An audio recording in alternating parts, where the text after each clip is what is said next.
Money madam शुरू करें।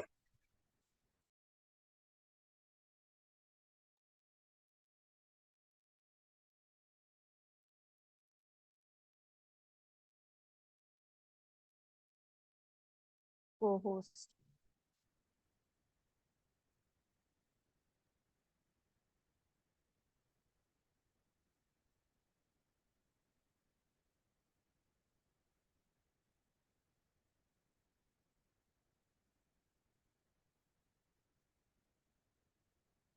विश्व के सारे गुरुओं को, गुरु मंडली को, गीताचार्य श्री कृष्ण परमात्मा को, अर्जुन जी को, वेद व्यास भगवान जी को, श्री गणेश जी को, गीता माता को कोटि कोटि आत्म प्रणाम।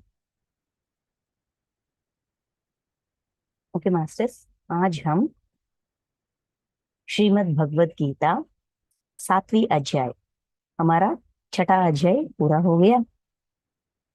आत्म संयम योग कंप्लीट हो गई। अभी हम 7वीं अध्याय जो है ज्ञान विज्ञान योग, ज्ञान विज्ञान योग, इस अध्याय में जो भी ज्ञान श्री कृष्ण परमात्मा के जरिए अर्जुन जी को दिया गया है, और अर्जुन जी के प्रश्नों के वजह से हमें बहुत और गहरी और ज्यादा ज्ञान प्राप्त हो रही है। ठीक है, तो आज हम 7th चैप्टर शुरू कर रहे हैं। इस अध्याय का नाम है ज्ञान विज्ञान योग। ये भगवत गीता का 18 अध्याय होते हैं, 18 चैप्टर्स। इस 18 चैप्टर्स को अगर त्रिविभागों में अगर हम बांटे तो ये षटक कहते हैं।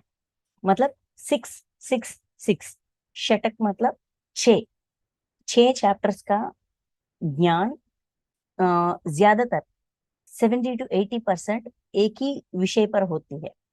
अगले 6 चैप्टर्स, 6 चैप्टर्स का मतलब 7 to 12, 7th chapter to 12th chapter, in 6 chapters में जो भी ज्ञान दिया जाता है हमको, ये प्रश्नों के जरिए, अर्जुन जी के प्रश्नों के जरिए, कृष्ण भगवान की समाधान उनके जरिए हमें एक तरह की विषय पर ज्यादा दृष्टि होती है, 70 to 80%। फिर 13th to 18th, वो उसमें कहा गया बात और विषय एक टॉपिक को रिलेटेड होते हैं। तो इसीलिए भगवत गीता के 18 चैप्टर्स को 3 षटक के रूप में भी देखते हैं। पहला षटक कर्म योग सिखाती है, दूसरा षटक भक्ति योग सिखाती है, और तीसरा षटक ज्ञान योग सिखाती है। तो ये हम दूसरा षटक का पहला अध्याय तक पहुंच चुके हैं। यहां से हमें भक्ति योग, भक्ति की असली मतलब क्या है, भक्ति को हम क्या समझ रहे हैं, और गहराइयों में जाएंगे तो उसका असली अर्थ और आंतर्य अपनी जिंदगी में अपनाने के लिए, इस्तेमाल करने के लिए इसे कैसा समझना चाहिए।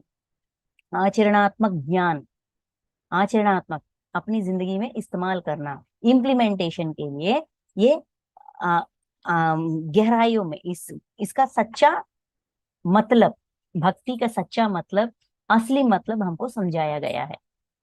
ठीक है, तो भक्ति, इस अध्याय ज्ञान विज्ञान योग में कृष्ण परमात्मा कहते हैं, अगर हमें कर्मयोग साधना के जरिए, योगत्व की साधना जरिए जब हम पूरी तरह से परमात्मा के स्वरूप को, परमात्मा के ज्ञान को, उसके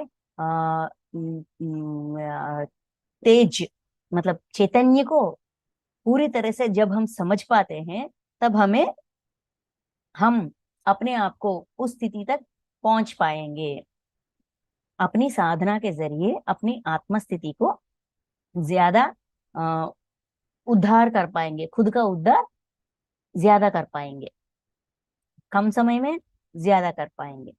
तो ये सच्चाई क्या है, हमको इस अध्याय के जरिए ज्ञान विज्ञान योग के जरिए समझा रहे हैं। अर्जुन जी पूछते हैं ना प्रश्न, जैसे कि योग भ्रष्ट की परिस्थिति क्या होगा शरीर छोड़ने के अंत्यकाल में अगर मुझे भगवान की याद नहीं आई और इस योग का मैंने इस्तेमाल नहीं किया अपनी मन के प्रभाव के जरिए, तो मेरी परिस्थिति क्या होगा, वो प्रश्न पूछा था अर्जुन जी आत्म संयम योग में। मन के बारे में बताकर अपनी प्रॉब्लम क्या है कृष्ण परमात्मा को समझाने के बाद पूछते हैं, उसका सोल्यूशन कृष्ण परमात्मा देने के बाद पूछते हैं। तो उसी प्रश्न का समाधान है ये सारे श्लोक। ठीक है, तो इसे एक ही प्रश्न का समाधान है, एक जगह रख सकते हैं ना, हाँ हाँ जरूर रख सकते हैं, लेकिन इस जो भी कहाया गया है इन दोनों के बीच में, अर्जुन जी और कृष्ण परमात्मा के बीच में जो भी संभाषणा डिस्कशन चल रही थी, उस डिस्कशन के जरिए जो भी ज्ञान का प्रवाह हो रहा था, इन सब को हमारी व्यास भगवान पूरी तरह से समझने की प्रयास कर रहे थे। समझते समझते जो श्लोक का जिन श्लोकों का ज्ञान एक तरह है, एक जैसा है, एक ही विषय की प्रति है, उन सारे श्लोकों को एक चैप्टर बना दिया और श्लोकों में जो भी ज्ञान है उस ज्ञान को रिप्रेजेंट करे ऐसा नाम रखा था। तो यहां तक हमको समझाया गया है योग भ्रष्ट की परिस्थिति के बारे में। योग भ्रष्ट को कोई नष्ट नहीं है, वो कुछ नष्ट हो नहीं होगा, जो साधना उन्होंने किया वो वही पॉज हो जाती है। फिर हम जब शुरू करते हैं वहां से शुरू करते हैं, तो चिंता करने की कोई आवश्यकता नहीं है।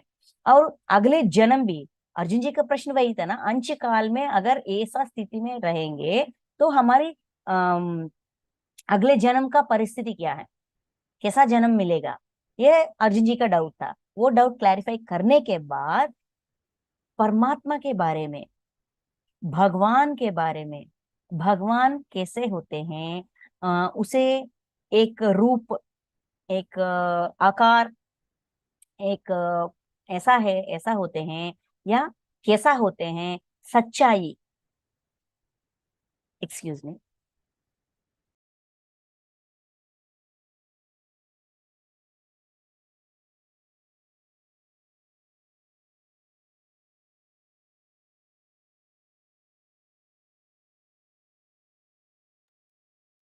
विश्व के असली सच्चाई, परमात्मा के असली सच्चाई कैसा है, अगर वो समझ पाएंगे हम, तो हम जरूर उस स्थिति तक जा पाएंगे। अगर हमें मुंबई जाना है फॉर एग्जाम्पल, हमें ना मुंबई जाना है या दिल्ली जाना है, तो हम क्या करेंगे, हमारे अंदर ये सोच आई है मुझे मुंबई देखनी है या मुझे दिल्ली देखनी है, ऐसा मेरे अंदर सोच आई। ठीक है, सोच आने से हो जाएगा क्या, नहीं ना, उस सोच को कार्य रूप एक्टिवेशन में लाना है। अगर एक्टिवेशन में लाना है, मुझे ये पता चलनी चाहिए मुंबई जाने के लिए कौन कौन सा मार्ग है, कौन कौन सा प्रोसेसेस है, रेलगाड़ी है, हवाई जहाज या बस, या कौन कौन सा मार्ग है, कितना दूर है यहाँ से, कितना समय लगेगा, कितना पैसा लगेगा, मेरे पास कितने पैसे हैं, मेरे पास समय है या पैसे हैं, ये सारे इंफॉर्मेशन हमें होनी चाहिए। ज्यादा तो नहीं, एटलीस्ट कौन सा टिकट खरीदना है, कहाँ तक खरीदना है, ये ज्ञान तो होनी चाहिए ना। मिनिमम इंफॉर्मेशन हमारे पास होनी चाहिए। उस इंफॉर्मेशन के जरिए हम टिकट खरीदेंगे, अपना प्लानिंग शुरू करेंगे, डेट फिक्स करेंगे और फिर चले जाएंगे, है ना। कितना दिन रुकना है वहां पे, कहाँ रुकेंगे, फिर वापस कैसा आएंगे, ये सब कुछ प्लान करते हैं। एक जगह एक जगह जाने के लिए हमें हमें इतना इंफॉर्मेशन की जरूरी है, इतना सो इतना सा तो बनती है, इंफॉर्मेशन की जरूरत है। वैसा ही अगर हमें परमात्मा की स्थिति तक जाना है, तो परमात्मा की स्थिति की मतलब क्या है, यहाँ बार बार कहते हैं परमात्मा से जुड़े हुआ, परमात्मा से अनुबंध, परमात्मा से अनुसंधान, ये सारे बात कहते रहते हैं। हाँ, ये सब कुछ ठीक है, लेकिन मुझे ये पूरी तरह से नहीं पता कि परमात्मा की मतलब क्या है कि नहीं। हम सोचते हैं परमात्मा के मतलब कहीं दूर से विश्व में इस सारे लोकों के बाद कहाँ कहाँ कहाँ दूर में एक लोक होती है, वहां होते हैं वो सफेद होते हैं, व्हाइट ड्रेस पहनते हैं, तरह तरह की सोच होती है, तरह तरह की भावनाएं होती हैं, एजम्पशंस, सोच विचार होते हैं। वही सच है, हम मान रहे हैं अब तक। लेकिन परमात्मा की मतलब क्या है, असली मतलब क्या है, परमात्मा स्थिति का असली मतलब क्या है, इस इन 6 अध्यायों में हमें समझाते हैं पूरी तरह से, पूरी गहराइयों में, सूक्ष्माति सूक्ष्म में जाकर हमको सिखाते हैं। तो ये है 7th चैप्टर से 12th चैप्टर तक पूरी 6 चैप्टर्स का, इस शतक का, दूसरी शतक का आंतर्य भक्ति योग, मतलब परमात्मा की मतलब क्या है, हम परमात्मा स्थिति को, असली स्थिति को जानना है, कैसा है जानेंगे। जानने के बाद उस स्थिति तक पहुंचने के लिए हमारे कौन सा प्रयास होनी चाहिए, हम कौन सी साधना में रहनी चाहिए, हम कहाँ तक पहुंचे हैं, हमें कैसा पता चलेगा, ये सब कुछ हमको सिखाते हैं ये इस 6 चैप्टर्स में। ठीक है, तो अभी 7th चैप्टर, ज्ञान विज्ञान योग।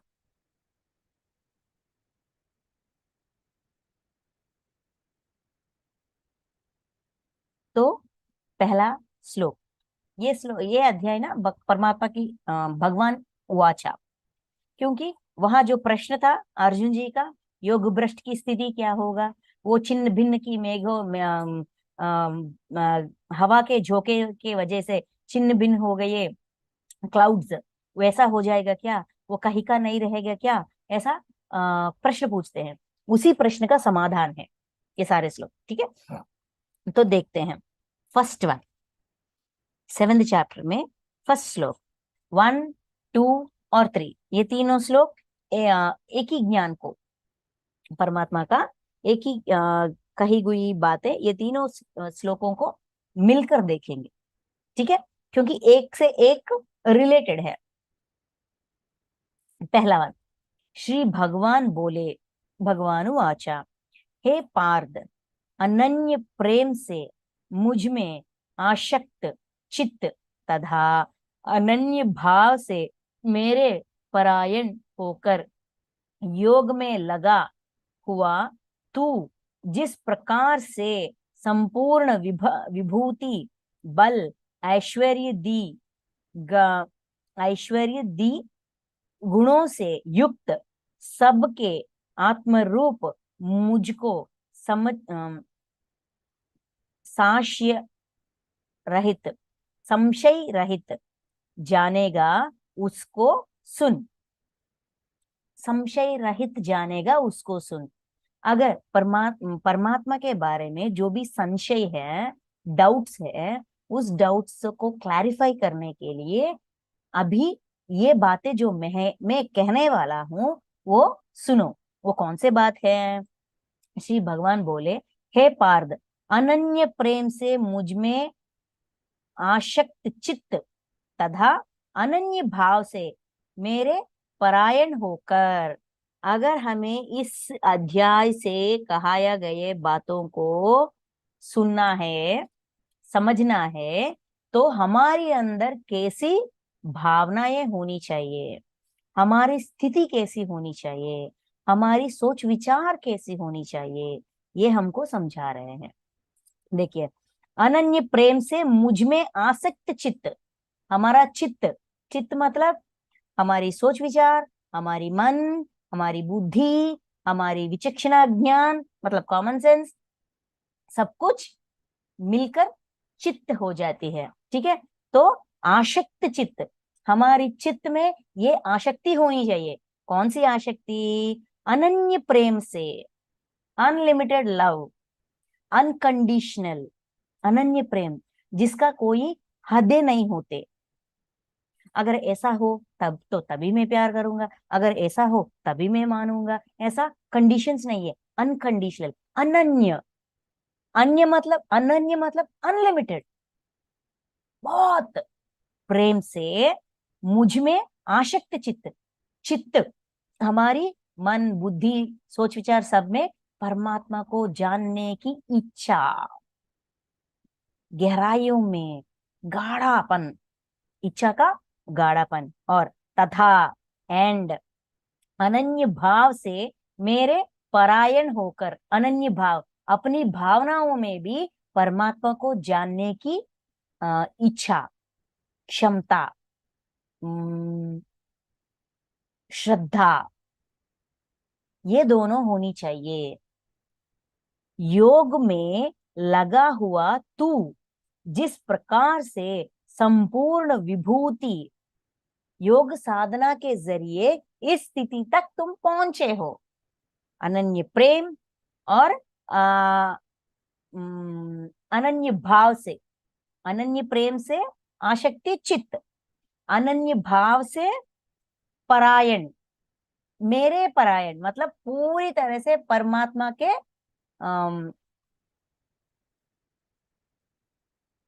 परमात्मा को मुझे परमात्मा की स्थिति तक पहुंचना है। इससे ज्यादा मेरी जहन में कुछ भी नहीं है। मेरे परायण होकर, अनन्य भाव से, कोई और भावना नहीं, सिर्फ जानना है, उस स्थिति तक पहुंचना है। ये स्थिति तक योग के साधना के जरिए तुम पहुंचे हो, कर्मयोग के साधना के जरिए। इसीलिए संपूर्ण विभूति बल ऐश्वर्य आदि गुणों से युक्त सबके आत्म रूप मुझसे, सारे आत्माओं में मुझे देखने की स्थिति तक तुमने पहुंचा है। और संपूर्ण विभूति, पूरी विभूतियों के बारे में, बल शक्ति के बारे में, ऐश्वर्य आदि गुणों से युक्त, ऐश्वर्य आदि गुणों से, सारे दिव्यत्व के गुण, दिव्य गुणों से युक्त सबके आत्मरूप, सब में आत्मरूप से स्थित हुए मुझको, परमात्मा को संशय रहित जानेगा। ऐसा सारे जो भी डाउट्स है परमात्मा के डेफिनिशन अभी बताऊंगी, अभी बताऊंगा, जान लो। इसका मतलब हमें परमात्मा का डेफिनिशन इस अध्याय में बताने वाले हैं, समझाने वाले हैं। ठीक है, नेक्स्ट श्लोक। मैं तेरे लिए इस विज्ञान सहित तत्व ज्ञान को संपूर्ण तथा संपूर्णता, संपूर्णतया, संपूर्णतया कहूंगा, जिसको जानकर संसार में फिर और कुछ भी जानने योग्य शेष नहीं रह जाता। इस ज्ञान को जानने के बाद इस विश्व में जानने के लिए और कोई ज्ञान नहीं होगा। इतना जानकारी इसमें होगी आत्मस्थिति के बारे में, परमात्मा के बारे में, हमारी उद्धार करने की प्रोसेस के बारे में। इसीलिए मैं तेरे लिए इस विज्ञान सहित तत्व ज्ञान, कौन सा तत्व? परमात्मा के तत्व का ज्ञान को विज्ञान सहित, जैसा तुम्हें समझ में आएगा, संपूर्णता कहूंगा, पूरी तरह से डिटेल्ड एक्सप्लेनेशन दे दूंगा, जिसको जानकर संसार में फिर और कुछ भी जानने योग्य शेष नहीं रह जाएगा। इस ज्ञान को विज्ञान सहित तत्व ज्ञान को जानने के बाद इस संसार में जानने के लिए कुछ भी बाकी नहीं रहेगा। उतनी गहराइयों का, उतनी गहरी ज्ञान है और सूक्ष्म ज्ञान है। ठीक है, थर्ड वन।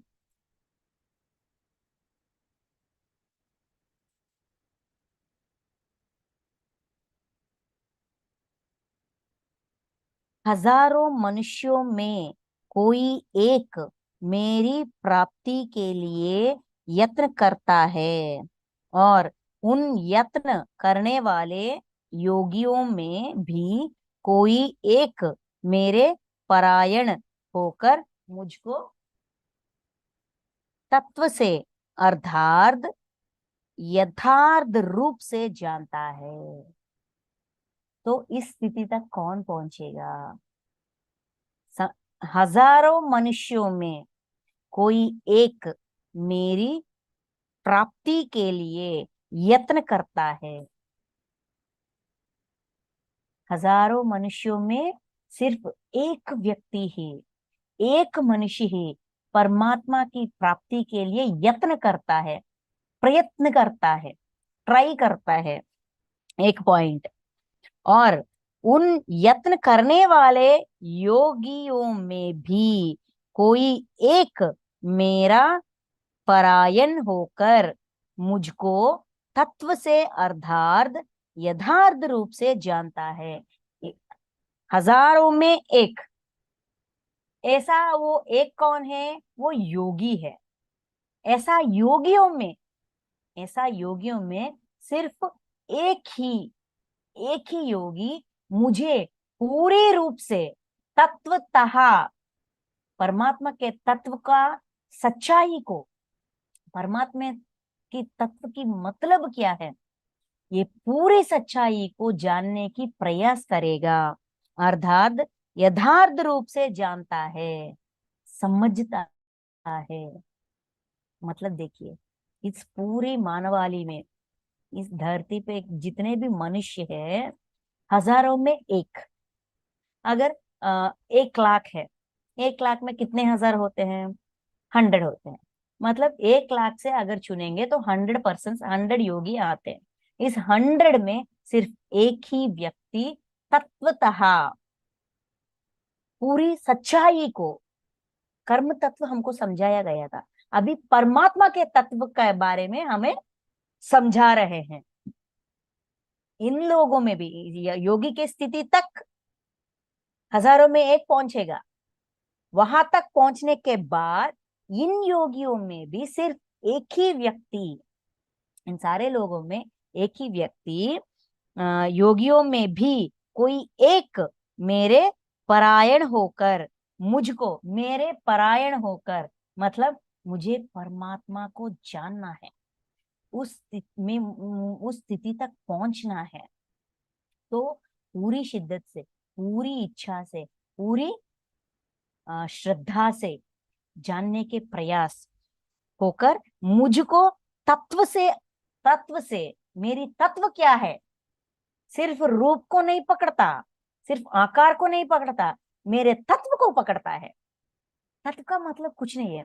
फॉर एग्जाम्पल, मैं हूं मणिमाला, ठीक है? मेरा तत्व क्या है? मुझे ना ध्यान में आने तक मुझे, मेरा तत्व ना दर्द सहना, समझना, या ऐसा मेरी तत्वता, मतलब हमारी इंडिविजुअलिटी, हमारी ओरिजिनल रूप, ओरिजिनल कैरेक्टर, हमारी अंतःकरण, वो हमारी तत्व होती है ना? किसी को लगता है इस मैडम की मतलब ये है, ये बहुत अच्छी, इसका वॉइस अच्छा होती है, या इसका कुछ अच्छा होती है, ऐसा डिसाइड करते हैं ये। और लोग हमारे बारे में डिसाइड करते हैं, लेकिन मैं क्या हूं मुझे पता है ना? वो मेरी तत्व है, वो मेरी कैरेक्टर है, वो मेरी क्या कहते हैं, जिस मिट्टी से मैं बनी हूं, ऐसा कहते हैं ना, जिस मिट्टी से बनाया हुआ हूं, वैसा मेरे तत्व को समझकर, एंड मतलब परमात्मा के तत्व क्या है वो समझकर, अर्थात यथार्थ रूप से जानता है, असली रूप को जानने के प्रयास करता है और समझता है।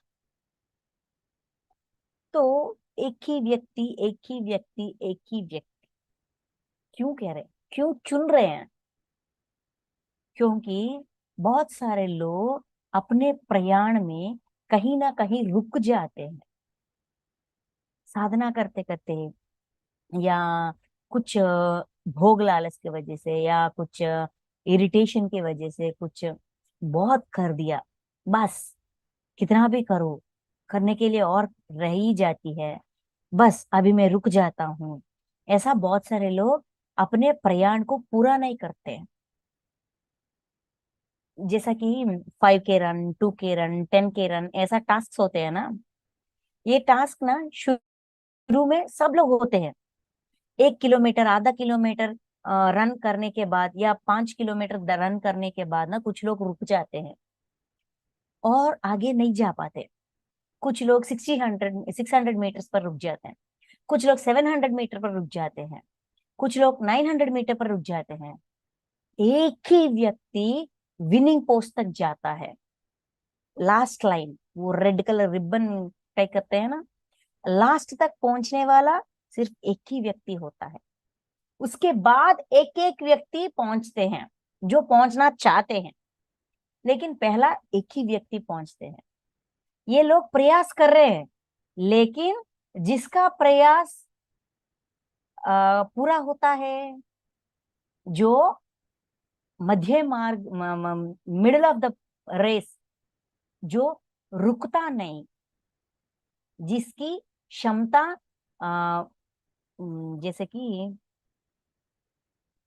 अब बस यार, और कुछ नहीं करने का, बहुत कर लिया, अभी बस है, ऐसा जो सोचता है वो ऐसा करता है। तो इसीलिए यहाँ किसी का भला बुरा नहीं कह रहे, ये ऐसा ही होता है। स्पिरिचुअल जर्नी कठिन है, कठिन समझते हैं, इसीलिए रुक जाते हैं। तो इन सारे लोग योगी बनने की प्रयाण जर्नी करने वालों में भी हजारों में एक ही व्यक्ति आगे जाता है। तो ये बात, ये नंबर, ये कंपैरिजन, ये चुनना क्यों कर रहे हैं, क्यों हो रही है, क्यों हमको इस तरह से समझा रहे हैं? क्योंकि वो एक व्यक्ति तू बन जा अर्जुन। तू बीच में मत रुकना। अगर तुम्हें रेस्ट चाहिए, थोड़ा देर रुकना, थोड़ा रिलैक्स हो जा, परमानेंटली रुकना नहीं। जैसे कि जब हम लिखते हैं ना ग्रामर में, एक सेंटेंस को पूरा करने के लिए फुल स्टॉप रखना चाहिए। नहीं, इसी सेंटेंस में कुछ और बात जोड़ना है तो कॉमा रखना है। अगर अपनी साधना में थोड़ा रिलैक्स होना चाहते हो, थोड़ा रुकना चाहते हो, अगर थक गए हो, थोड़ी देर के लिए रुको। उसका कोई उसमें कोई गलती नहीं है, लेकिन पूरी तरह से रुकना नहीं। इसीलिए हमको अर्जुन जी का प्रश्न क्या था? योग भ्रष्ट पूरी तरह से नष्ट हो जाएगा, हमको पूछा है। अर्जुन जी ने कृष्ण परमात्मा को पूछा है। तो इसीलिए कृष्ण परमात्मा कह रहे हैं, नहीं नहीं, योग भ्रष्ट कहीं भी नष्ट नहीं होगा। वो थोड़ी देर रिलैक्स कर रहा है, फिर वो शुरू करेगा, अगले जन्म में शुरू करेगा और नेक्स्ट जन्म में शुरू करेगा। रुकता है फिर शुरू करता है, रुकता है फिर शुरू करता है। लेकिन एक और कैटेगरी के बारे में हमें भी हमको बताया गया था, जो लोग अपने पुण्य का फल, सकाम कर्म का फल भुगतने के लिए स्वर्गादि लोकों में नहीं जाते, तुरंत ही जन्म लेते हैं। नहीं नहीं, मुझे इतना टाइम नहीं वेस्ट करना है, मुझे तुरंत ही जन्म लेना है, ऐसा कैटेगरी वाले लोग योगी बनते हैं। इन योगियों में भी एक ही व्यक्ति परमात्मा के पूरे तत्वतः पूरे तत्व जानने की प्रयास करेगा। योगी बनने के बाद भी साधना में रहना है। हमारी प्रयाण अंतिम गोल तक पहुंचने तक, अगर चाहिए तो कॉमा रखिए, फुल स्टॉप मत रखिए। तो वो एक व्यक्ति तू बन जा अर्जुन। तुम्हें इतना समर्थता है, तुम्हारी इन इतनी जन्मों का प्रयाण, तुम्हें इस जर्नी में आगे जाने के लिए तुम्हें ऐसा होना चाहिए, ऐसा बहुत प्यार से समझा रहे हैं। ठीक है, परमात्मा के तत्व क्या है समझाते हैं अभी। तो थर्ड वन हो गया, अभी फोर्थ एंड फिफ्थ।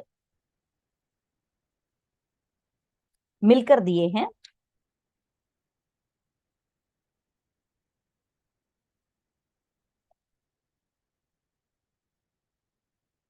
हम ना अभी तक ना हमको कर्म योग, कर्म कैसे करना है, कर्म का मतलब क्या है, कर्म तत्व का मूल सूत्र, कर्म में अकर्म, अकर्म में कर्म को देखने वाला अकर्ता है, ये मूल सूत्र है। ये मूल सूत्र में पे ही आधारित पूरा कर्म सिद्धांत खड़े होती है। अगर इस मूल सूत्र को हम समझेंगे तो जरूर हम निष्काम कर्म योग का साधना जरूर करेंगे। तो ये कर्म योग की साधना करते करते हम योगी तो बनते हैं, लेकिन इन हजारों में एक योगी बनने के बाद योगियों में एक योगी बनने के लिए परमात्मा की तत्व को जानना बहुत जरूरी है। इसीलिए अब हमको ये ज्ञान दे रहे हैं। तो इस 4 और 5 श्लोक में ये समझा रहे हैं कि हाँ, इस विश्व में सब परमात्मा का ही रूप है, परमात्मा सब में स्थित है, ये सब कुछ, ये सारे बातें ना हमने बहुत बार सुना है, बहुत बार सुने हैं, सुन रहे हैं। अगर इस बात को अपने अंदर, अपनी जीवात्मा के अंदर गहराइयों में रखना है तो कैसा मानना है। मेरे सामने मेरी फैमिली मेंबर्स दिखते हैं, मेरी काम वाली बाई दिखती है, मेरा हेल्पर्स जो मुझे मेरी सहायता करते हैं अपने काम में, अपनी डे टू डे लाइफ में करते हैं, मेरी फ्रेंड्स, मेरी टीम, मेरे ग्रुप जिसको मैं ध्यान ये सब कुछ करवाती हूँ, ये सारे लोग, इतने सारे लोग हैं, ये सब कुछ परमात्मा, ये सारे लोग परमात्मा के ही रूप है। हाँ ठीक है।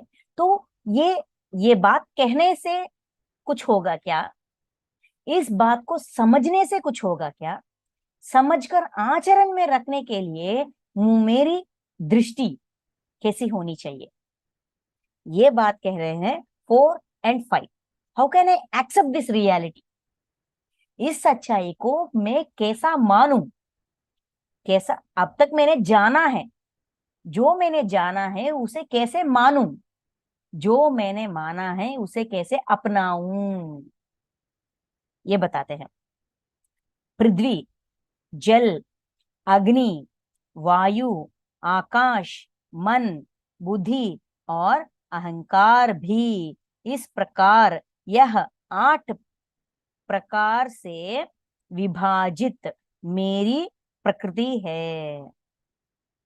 परमात्मा के प्रकृति इन 8 डिविजन्स में विभाजन है, डिवाइडेड, कैटेगराइज्ड, डिवाइडेड भी नहीं, कैटेगराइज्ड।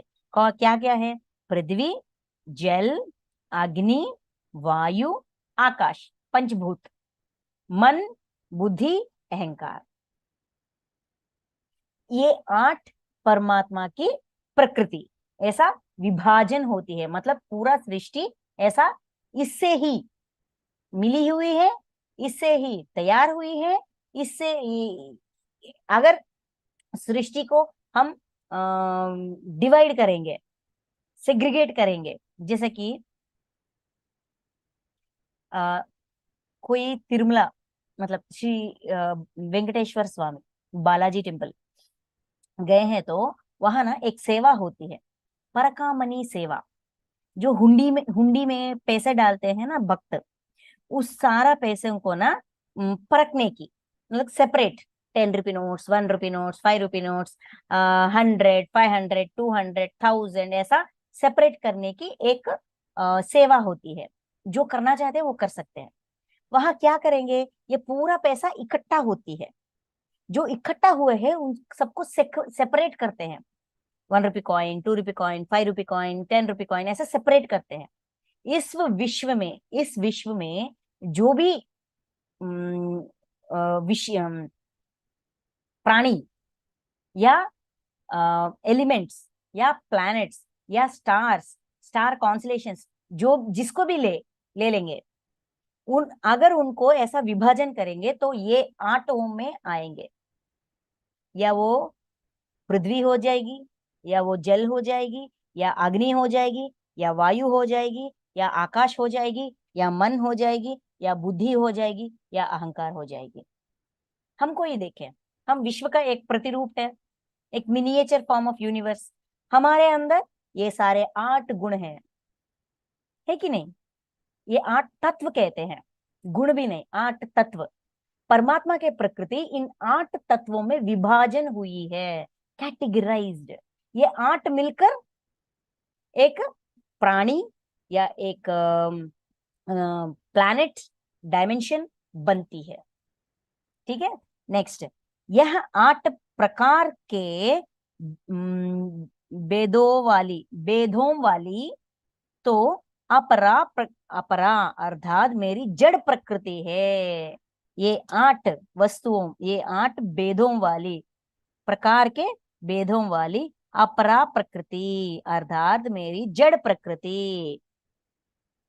जड़ मतलब फिजिकल फॉर्म, जो दिखती है, आंखों को दिखती है, टच करने के लिए, महसूस करने के लिए होती है, जो महसूस करने वाली है, जो दिखने वाली है, जो अपनी आंखों को दिखने वाली है और गुणों से भरा हुआ है, उसे अपरा प्रकृति या जड़ प्रकृति कहते हैं। फिर और हे महाबाहो, और नेक्स्ट, सिर्फ शरीर हो, सिर्फ बुद्धि हो, सिर्फ मन हो, सिर्फ अहंकार हो तो चलेगा क्या? ये शरीर है, मैं जीवित हूं। यही शरीर मेरे मरने के बाद ना बोल पाएगी, शरीर छोड़ने के बाद ना बोल पाएगी, ना देख पाएगी, ना सुन पाएगी, ना खा पाएगी, ना महसूस कर पाएगी, कुछ भी नहीं कर, ना सोच पाएगी, ना विचार कर पाएगी, कुछ भी नहीं कर पाएगी। तो यही शरीर है ना, ये जड़, ये अपरा प्रकृति जो है, यही शरीर तब जैसा है, अब वैसा क्यों नहीं है? मतलब इस शरीर को, इस जड़ प्रकृति को चलाने वाला कुछ और है। वो क्या है? और है महाबाहो, इससे दूसरी को, इससे दूसरी को, जिससे यह संपूर्ण जगत धारण किया जाता है, मेरी जीव रूप परा अर्थात चेतना प्रकृति। जीव रूप प्रकृति जो चलती है, जो चलन लाती है, सारे मूवमेंट्स को लाती है, सारे जो भी भावनाएं हैं उसको अनुभव करने वाले, उस चेतना प्रकृति जो चैतन्य के रूप में है, एक्टिविटी के रूप में है, उसे परा प्रकृति कहते हैं। तो परमात्मा की प्रकृति 2 तरह से बांट गई है, एक अपरा जड़ प्रकृति, एक परा चैतन्य प्रकृति, जिससे यह संपूर्ण जगत धारण किया गया है। पूरा विश्व इसी प्रकृति से, इसी चैतन्य प्रकृति से चलती है, चेतना वाली, इसीलिए हम चैतन्य कहते हैं, जो अपने अंदर चेतना लाती है, अपने अंदर चलने की एक्टिविटी लाती है, इसीलिए चैतन्य। जब हम ड्रीम्स डिकोड करते हैं तभी कहते हैं ना, वो पूर्व चैतन्य है, ये प्रस्तुत चैतन्य है। एक एक चैतन्य, हमारी एक एक जीवात्मा का एक एक चैतन्य एक एक फ्रीक्वेंसी में वाइब्रेट होती है। दर्द की फ्रीक्वेंसी, दर्द देने की फ्रीक्वेंसी, दर्द लेने की फ्रीक्वेंसी, क्या कहते हैं, हिंसा के फ्रीक्वेंसी, अहिंसा के फ्रीक्वेंसी, एक एक चैतन्य एक एक लेवल पे वाइब्रेट होती है। तो इसीलिए चैतन्य कहते हैं, क्योंकि वहां शरीर नहीं है, वो शरीर का काम हो गया, वो शरीर छोड़ दिया, नए शरीर लेकर आए हैं हम, है ना। वो ये इस जन्म होने के बाद ये शरीर छोड़ते हैं, ये दूसरा शरीर लेते हैं। जीवात्मा एक ही है। इस जीवात्मा इस शरीर के जरिए जो भी चैतन्य को वहां क्रिएट किया है, वो वही रहती है। वही मतलब उसी स्थल में नहीं, उसी काल में, समय उसी काल में रहती है। काल, अगर इस काल को मैं अपनी प्रेजेंट बना दूं तो कल मेरे लिए पास्ट है, आने वाले कल फ्यूचर है। मैं पूर्व जन्म में चली गई, मतलब मैं भी 1980 में चली गई, फॉर एग्जाम्पल मेरे पास टाइम मशीन है तो मैं 1980 में चली गई, तब वो मुझे 1980 मेरे लिए प्रेजेंट होती है। 79 पास्ट होती है, 81 प्रेजेंट होती है, फ्यूचर हो जाती है। काल बदलती है, काल में ये चैतन्य वैसा ही रहती है। तो ये समझाते हैं इस अध्याय के जरिए, जड़ अपरा प्रकृति, चैतन्य वाला परा प्रकृति, ये ज्ञान हमको क्यों दे रहे हैं, देखते हैं। तो संपूर्ण जगत धारण किया जाता है मेरी जीव रूप प्रकृति, जीव रूप परा अर्थार्थ चेतना प्रकृति।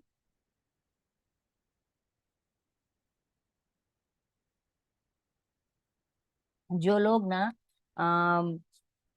हम जो भी जोक कहेंगे या जो भी हंसने वाले बात कहेंगे, जो अगर कोई शॉकिंग न्यूज कहेंगे, जो भी कहेंगे वैसे की वैसे रहता है, रह जाते हैं ना, without any expressions, without any reactions. उनको क्या कहते हैं? जड़ पदार्थ है ये ये पत्थर जैसा है, जड़ पदार्थ। मतलब जिसमें कोई चलन नहीं है, जिसमें कोई एक्टिविटी नहीं है, वो जड़ या अपरा प्रकृति है। और जिसमें चेतना है, वो परा या चेतना प्रकृति है। ठीक है, तो आज ना हम यहाँ रुकते हैं, 4 और 5 यहाँ रुकते हैं।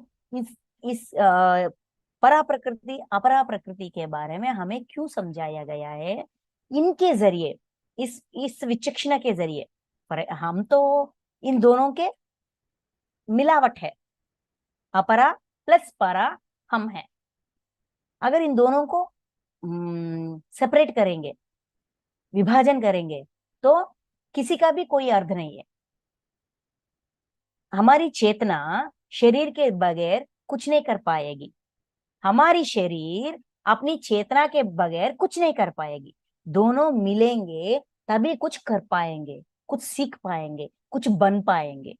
तो क्यों इन दोनों को विभाजन किया, क्यों अलग अलग से हमको समझाने की प्रयास कर रहे हैं? ये सारे विषयों के बारे में हम कल अपनी सेशन में डिस्कस करेंगे। आने वाले श्लोकों में बहुत सुंदर तरीके से हमको समझाते हैं परमात्मा के तत्व के मतलब क्या है, और उनके परमात्मा इस शब्द का डेफिनेशन क्या है। बहुत प्यार से, बहुत अच्छी तरह से समझाते हैं इस अध्याय में, 7th चैप्टर, ज्ञान विज्ञान योग। तो thank you masters, thank you so much.